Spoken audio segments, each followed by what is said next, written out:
Madame Assou. C'est ça, hein?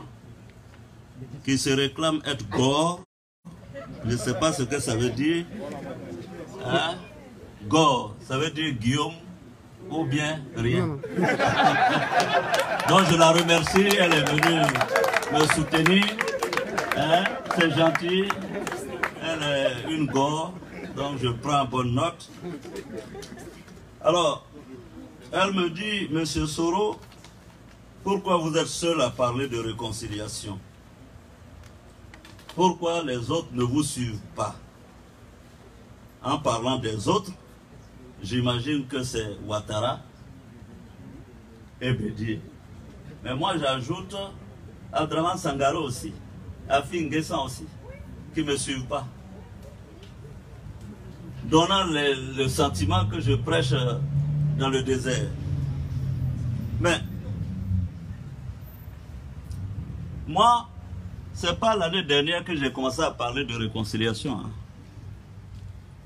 J'ai commencé à parler de réconciliation depuis 2004.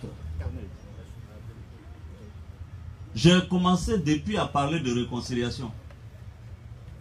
Mais les gens ne m'écoutent pas. Ou bien ils entendent, mais comme les esprits ne sont pas encore préparés, ils ne réalisent pas. Moi, j'ai commencé à parler de réconciliation en Côte d'Ivoire. J'ai été le premier ministre qui a organisé la flamme de la paix en Côte d'Ivoire, à Bouaké, et baptisé la ville de Bouaké la capitale de la paix. C'était en 2007, c'était la première fois depuis le début de la crise que le président Laurent Gbagbo venait à Bouaké en présence de 6 autres chefs d'État à Bouaké. J'ai fait mon discours et j'ai dit ceci. Je m'en souviens comme si c'était hier. Je dis oui, la guerre n'est pas une fatalité. Et il y a un temps pour chaque chose. Oui, il y a un temps pour se fâcher. Il y a un temps pour se quereller. Mais il y a aussi un temps pour se réconcilier. Il y a aussi un temps pour faire la paix. Et j'ai dit ce jour-là, le temps pour faire la réconciliation et la paix est arrivé. Le président Gbagbo était là. Ensuite, nous sommes allés mettre le feu aux armes. Donc, c'est une conviction que j'ai. Alors, il ne faut pas croire que ma posture, et je l'ai dit en début de propos, est opportuniste. Non, c'est une conviction propre. Parce que certains croient que, ah oui, comme Guillaume veut être candidat en 2020, donc il parle de réconciliation pour blaguer les uns et les autres. Moi, j'ai commencé en 2004. Je ne savais pas qu'un jour, je serais Premier ministre. J'étais en 2004, je ne savais pas qu'un jour, je serais Premier ministre. Je ne savais pas qu'un jour, je serais président de l'Assemblée. Et pourtant, j'avais déjà commencé à parler de réconciliation parce que j'étais convaincu que c'est la seule porte de sortie pour la Côte d'Ivoire. Et c'est pourquoi, depuis 2004, j'ai cherché chaque fois à discuter pour éviter la guerre à mon pays. Quand il a été possible d'aller à Paris, à Lomé, à Pretoria, à Accra pour aller discuter, j'ai été toujours présent au fora de la discussion. De sorte que, en Côte d'Ivoire, je suis le doyen des accords et des négociations. Donc, ce n'est pas une posture opportuniste. Et c'est comme ça que j'ai discuté avec Laurent Gbagbo, le dialogue direct. Quand le président Gbagbo a proposé le dialogue direct, dans mon camp, 80% n'étaient pas d'accord que j'aille discuter avec Gbagbo. J'ai réuni les chefs militaires et les civils, je leur ai dit, bon, moi, ou je suis votre leader, ou je ne le suis pas. le président Gbagbo a proposé le dialogue direct. Moi, je ne peux pas refuser de discuter. Je ne peux pas refuser le dialogue. Donc moi, j'ai décidé d'aller discuter avec Gbagbo à Ouagadougou. Si vous êtes d'accord avec moi, vous me suivez. Si vous n'êtes pas d'accord, je vous rends tout de suite ma démission en tant que secrétaire général des Forces Nouvelles. C'est comme ça. Les chefs militaires sont à Abidjan là-bas, certains les connaissent. Appelez-leur pour leur demander. Ils étaient tous là. J'ai dit, si vous ne voulez pas que je discute, parce que je suis convaincu que c'est le dialogue qui peut régler ce problème, alors je vous rends ma démission et je pars.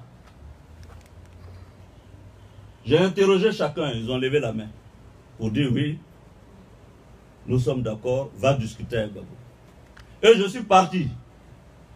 J'ai discuté à Ouagadougou pendant des mois et des mois. Mais quand je discutais avec Gbagbo, quand on a signé l'accord, que j'ai été nommé après Premier ministre, qu'est-ce qu'on n'a pas dit à Abidjan? Même ici, le RDR, le PDCI, on dit que j'ai été vendu à Gbagbo, que j'ai été acheté par Gbagbo. Ou bien vous n'avez pas entendu ça? Voilà. Tout le monde a dit que j'ai été acheté par Gbagbo. Et le jour même, un jour, je suis allé voir Gbagbo au palais, et puis Gbagbo me dit, mais Guillaume, viens, on va aller se promener sur la lagune. Il m'a pris dans sa voiture, j'étais copilote, lui il était pilote. On est allé au quai, on a pris le bateau ensemble, il y avait le ministre Savané, je crois, il y avait Konaté Sidiki, moi. Mais quand on est revenu de ce bateau-là, les gens voulaient me tuer. Que pourquoi je suis allé me promener avec Gbagbo? J'ai dit, mais c'est le président de la République, je suis Premier ministre. S'il me dit de monter dans sa voiture, j'ai dit non, je ne monte pas. Pourquoi? Il dit de monter dans un bateau. J'ai dit non, je ne monte pas. Pourquoi? Et c'est au nom du dialogue et de la réconciliation, au nom de ce dialogue-là que moi, je partais à Bouaké pour installer les magistrats quand on a tiré sur mon avion. 3 roquettes, 4 morts sur le champ. Parce qu'on disait que j'avais trahi, que Gbagbo m'avait donné de l'argent, m'avait acheté. Je touche du bois. Si ce jour-là, j'étais mort, le 29 juin 2007, oui, ça allait réjouir certains. Mais en même temps, ce que ça allait produire, c'est que les mêmes gens qui ont dit que j'étais acheté allaient dire, ah oui, Guillaume, on lui a dit de combattre Gbagbo, il allait se laisser acheter par Gbagbo, et puis Gbagbo l'a tué. Donc c'est bien fait pour lui, c'est le sort des traites. Et mes enfants, aujourd'hui, seraient en train de errer à travers la planète pour chercher leur pitance quotidienne. C'est Dieu qui a voulu que je ne meure pas dans cet attentat. Donc vous croyez que la question de la réconciliation et du dialogue là, c'est pas aujourd'hui que ça a commencé chez moi. J'ai commencé ça et j'en ai payé le prix. On m'a traité de tous les noms. On a tenté de me tuer au nom de la réconciliation. C'est pourquoi tout à l'heure, au début, je vous ai dit, mener le combat du pardon et de la réconciliation, ce ne sera pas facile. Hein? Ça va être difficile.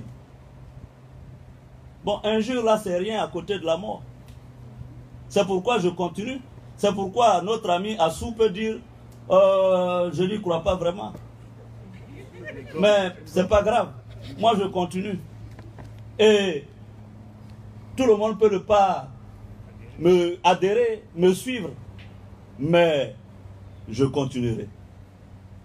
Je vais continuer de parler de pardon et de réconciliation. Ceux qui sont d'accord pour pardonner, on ira ensemble. Moi, je suis allé dans des villages gaudiers, derrière Fresco. J'ai trouvé des villages sans électricité ni eau. J'ai connu, j'ai vu des villages où il y a eu 100 morts. Bon, évidemment, quand on n'est pas dans ces villages-là, on ne sait pas ce que c'est que réconciliation. Quand je suis allé là-bas, eux-mêmes ils ont dit, Guillaume, vraiment on t'attendait pour faire le pardon et la réconciliation. Parce que si on ne fait pas pardon et réconciliation, On va aller de vengeance à vengeance, ce ne sera pas 100 morts. Ça sera 200 morts, 300 morts, 400 morts. Si les Rwandais, qui ont connu 1 million de morts en 2 mois, ont pu se réconcilier, nous là, on va dire quoi? Il ne s'agit pas de comparer les morts. Un mort est toujours un mort de trop. Mais il faut que vous acceptiez qu'on aille à la réconciliation. Et moi, je continuerai de le dire et de le chanter.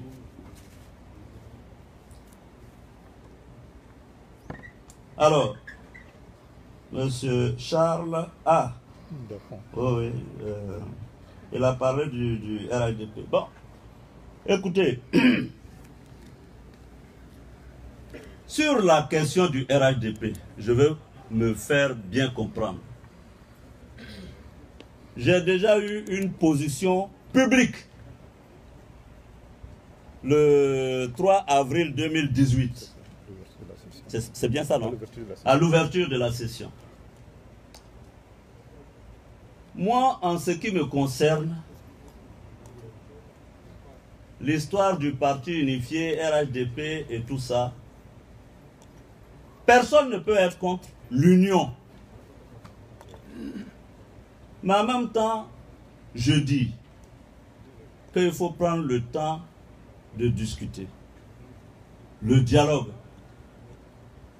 J'ai dit le dialogue, le dialogue, le dialogue.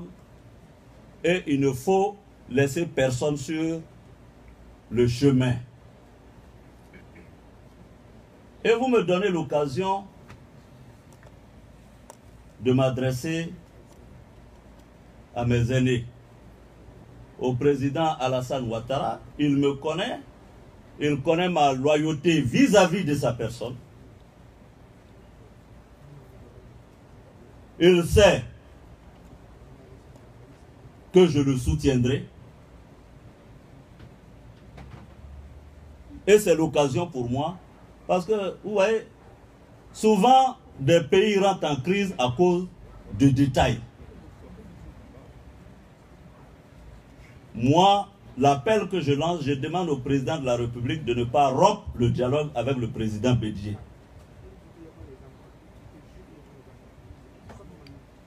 Bon, ces jours-ci, j'entends certaines personnes qui disent oui, c'est Guillaume Soro qui manipule Bédié.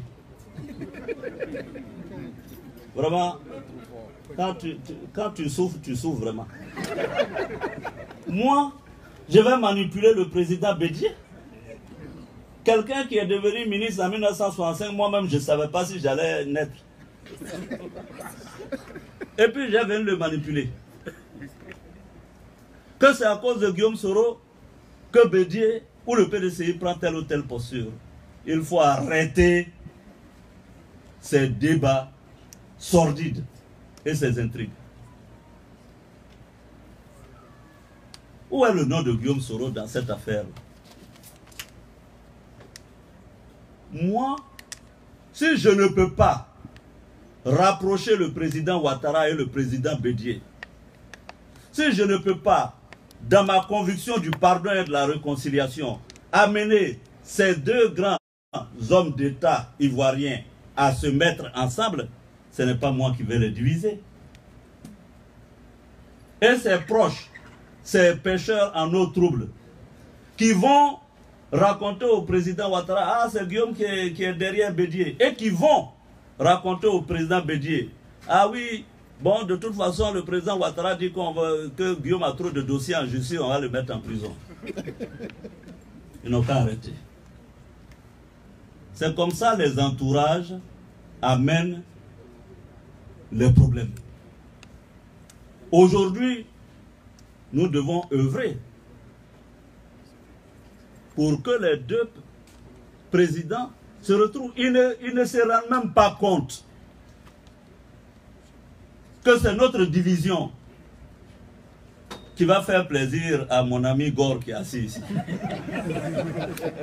Hein? Et que s'ils se divisent, on va repartir à la suite, au statu quo ante. En 1999, qu'est-ce qu'on avait? On avait Bédié président, Alassane Ouattara dans l'opposition, divisé. Qu'est-ce qui s'est passé?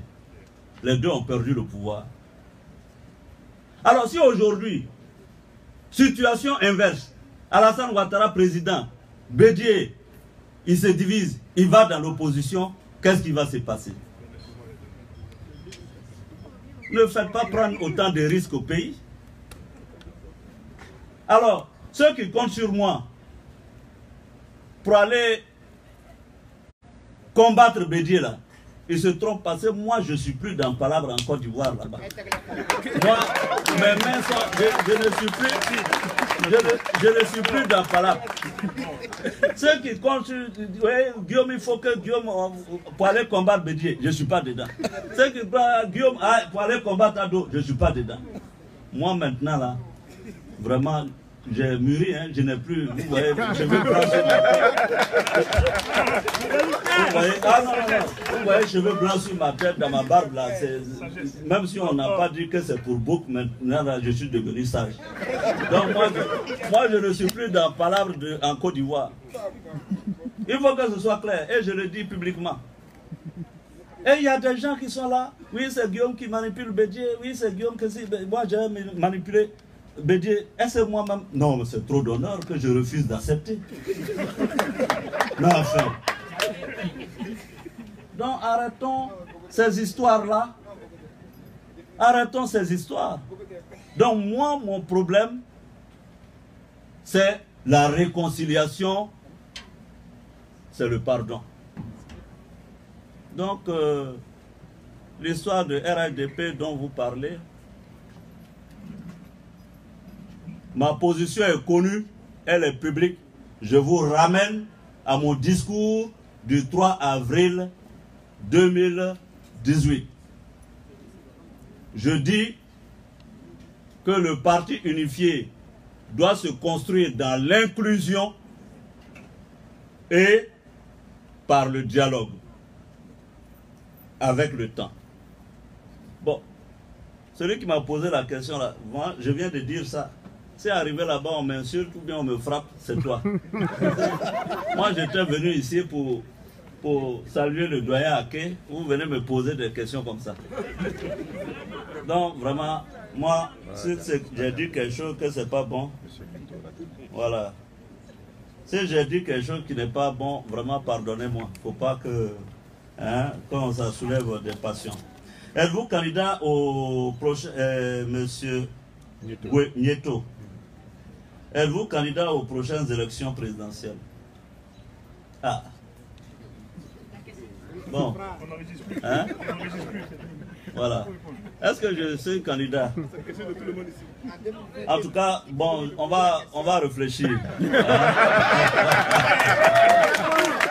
On va réfléchir. On va réfléchir. Hein?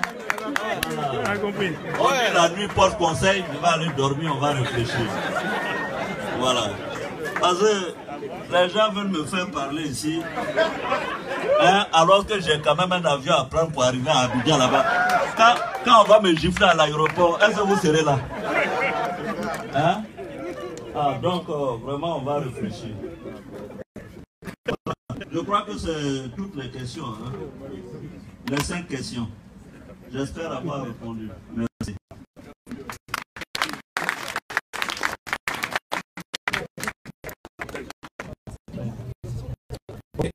Si la séance me permet,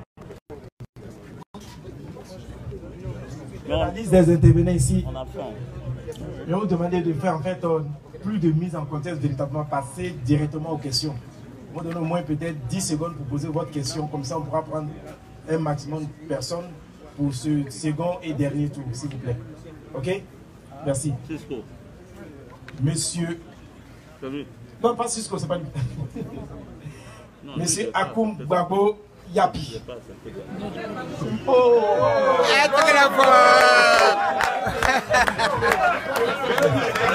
Akoum Babo.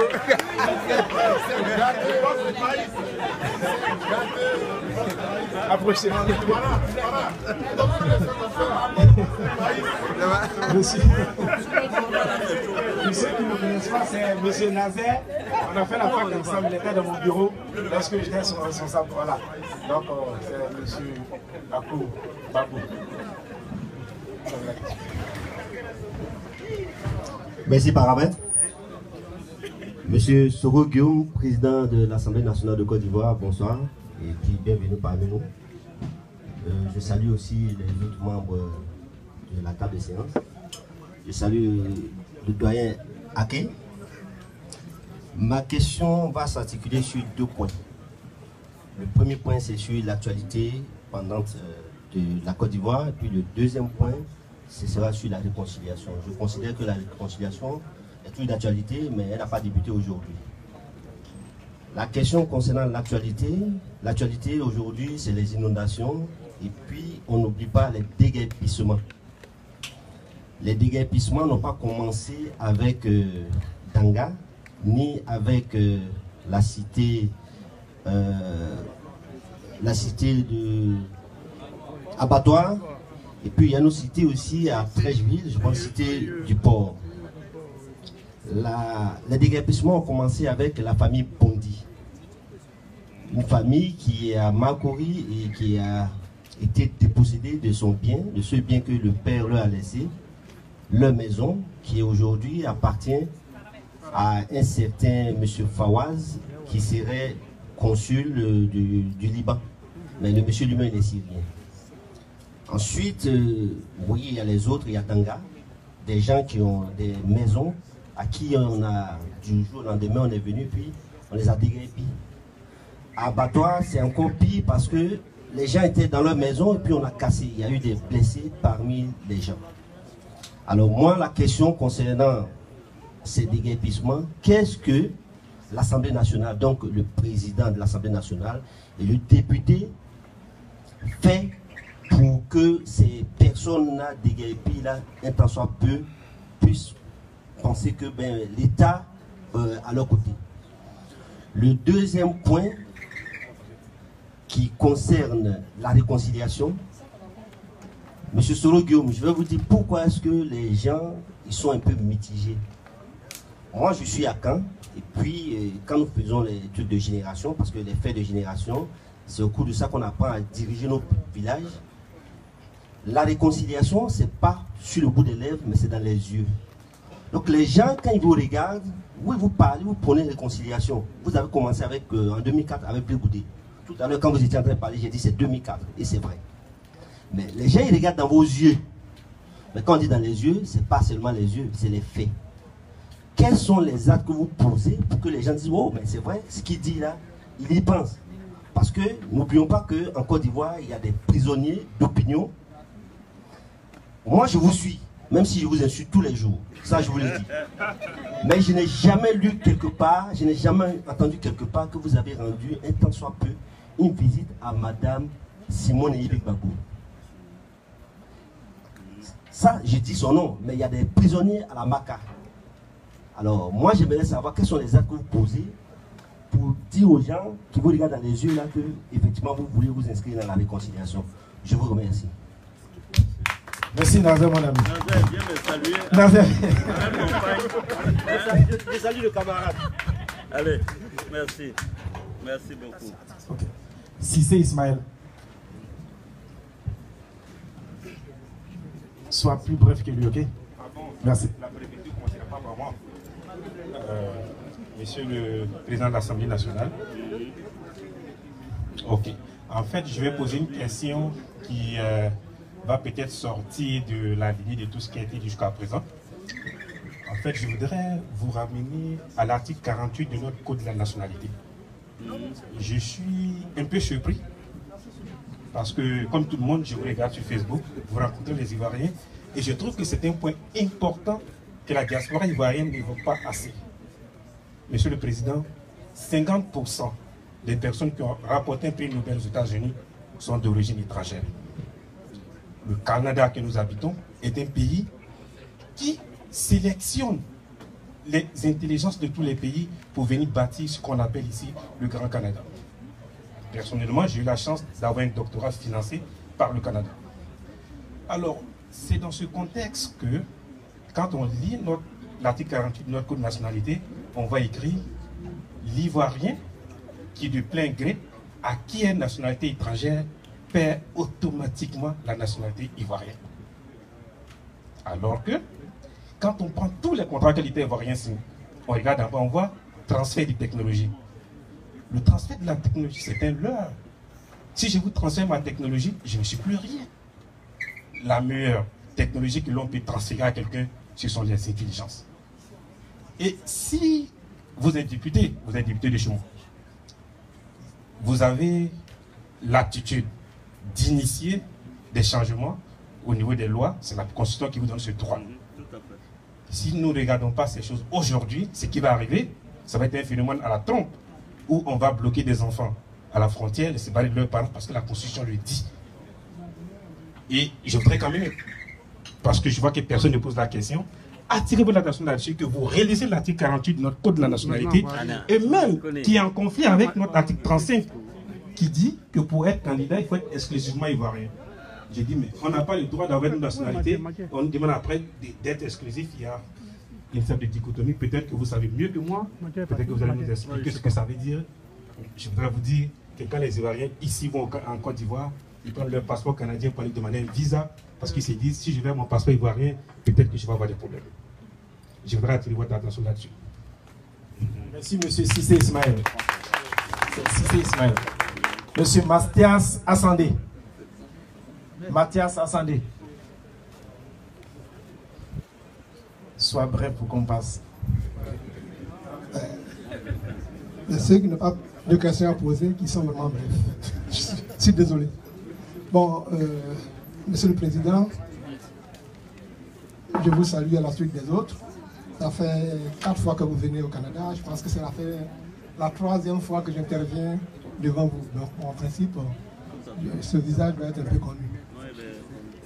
Vous savez, tout à l'heure, je sais que vous êtes politique et que vous parlez éminemment politique.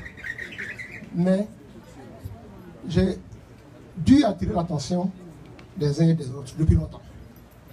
En 2010, j'étais ici et je défendais Ouattara. Beaucoup qui sont ici m'ont traité de RDR, alors qu'ils savent que je n'ai jamais participé à une seule réunion du RDR. Pourquoi? Mais parce que notre nation était en jeu et que moi, j'avais la conviction que seule la démocratie pouvait nous sauver. Parce qu'on peut suivre un leader politique ensemble, mais pour des raisons diverses. Moi, je n'étais pas derrière Gbagbo parce que, peu importe les circonstances, je me dis que 10 ans au pouvoir, c'est suffisant. Peu importe les circonstances. On pourra dire on l'a empêché de travailler, whatever. C'est suffisant. Aujourd'hui, on cautionne quelque chose qui arrive. Tout le monde le voit. Tout le monde voit venir. J'étais en Côte d'Ivoire quand il y a eu les élections référendaires pour changer notre constitution. Et comme notre frère vient de le dire, on ne change pas dans la constitution ce qui est important, notamment le code de nationalité, notamment les dysfonctionnements institutionnels. On change des points pour que des gens soient à nouveau candidats et candidats et candidats. Les mêmes causes produisant les mêmes effets, je vous dis, faisons attention. C'est toute la remarque. Ce n'est pas une question. Merci. Okay. Merci d'avoir respecté un peu, tant soit peu. Monsieur Patrice Nguessan. Si vous êtes long, je vais vous arracher le micro. Merci, Paramètre. Je voudrais vraiment souhaiter bonne arrivée à Monsieur le Président de l'Assemblée nationale. Aussi dire un bonsoir spécial au grand frère Angora, notre ambassadeur qui est notre chef du village. Il m'a dit au téléphone, c'est le chef du village. Et il le prouve. Ma question est liée à l'actualité. Ça concerne beaucoup plus le domaine économie. Je veux parler des exportations, pour nous qui sommes ici, exportation de véhicules et importation pour ceux qui sont en Côte d'Ivoire. Je voudrais savoir déjà, ça c'est ma première question, si l'Assemblée nationale a été impliquée dans la prise de décision qui a limité les exportations ou les importations de véhicules à 5 ans. Parce que pour moi, je suppose que l'Assemblée nationale, je ne suppose pas, mais l'Assemblée nationale est l'émanation du peuple. Donc chaque député représente un village, une cité, une ville, ainsi de suite. Donc c'est notre porte-parole. Donc la question, c'est de savoir si l'Assemblée nationale a été impliquée. Et la deuxième question, est-ce que économiquement, on a mesuré la portée de cette décision? Comme on l'a dit, ou on le dit, quand il pleut à Paris, Abidjan est mouillé, mais je pourrais même dire quand il pleut aussi à Abidjan, tous les autres pays sont mouillés. Parce que ce business-là, ça nourrit beaucoup de personnes. Merci, chef. Merci beaucoup. Ok. François Hébrin. Son nom, c'était Patrice Nguessan. François Hébrin. François Hébrin. Ok. Après lui, on va. Bonsoir, Monsieur le Président. À entendre parler tout le monde, on a l'impression que vous êtes la cause de tout ce qui se passe en Côte d'Ivoire. Et pourtant, on a un président en Côte d'Ivoire. Vous êtes le président de l'Assemblée nationale. Merci pour tout ce que vous faites. La première question est celle-là. Est-ce qu'aujourd'hui, avec tout ce qui se passe en Côte d'Ivoire, avec tout ce que vous vivez, est-ce que vous regrettez d'avoir donné le pouvoir à Alassane Ouattara? Vous n'aurez pas dû être président pour supporter tout ça et de vivre ça dans l'ombre de quelqu'un. La seconde question est la suivante. Demain, vous serez président, on le sait. Vous allez bien dormir, comme vous l'avez dit tantôt. Vous êtes le seul à connaître et Gbagbo, et Ouattara, et Bédié. Quand vous serez président, est-ce que vous allez tout faire pour libérer Gbagbo? Merci. Merci, François. François va on va prendre la série de questions. Sur vous.